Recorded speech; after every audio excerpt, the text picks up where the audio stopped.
Hello, I'm Verna K. I am one of the speakers with the South Dakota Humanities Council. One of the programs I do is Journey into the Past. It is about the Omaha, Ponca, and Iowa First Nations that settled in southeastern South Dakota and also northwestern Iowa in about the 1500s, and they lived there until the 1700s. It was a very large village. 8 to 10,000 people lived there at its peak. They lived in bark-covered or earthen lodges.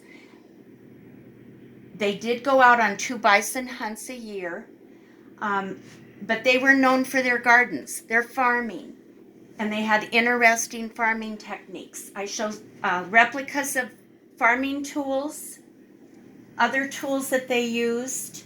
They grew corn, beans, squash, and pumpkins and sunflowers.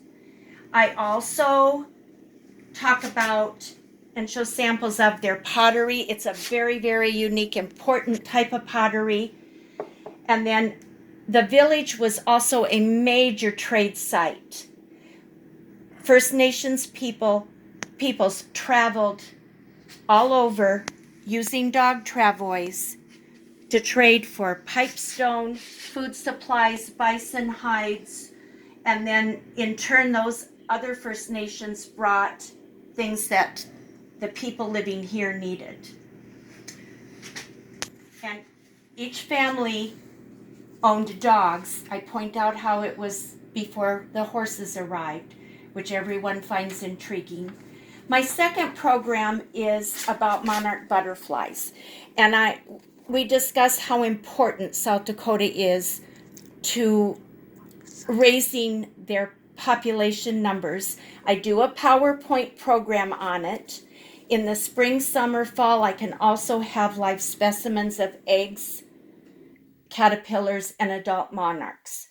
I do point out how the second and third breeding generations are in South Dakota, and that fourth and fifth generation is the migratory generation. So we go into detail about that. My third program is Skin, Scales, Jaws, and Claws. We discuss animals native to South Dakota. We discuss mammals, birds, reptiles, amphibians. I have a lot of specimens from all those groups. And we also learn about carnivores, herbivores, and omnivores. And I bring a live painted turtle and a live box turtle. Thank you.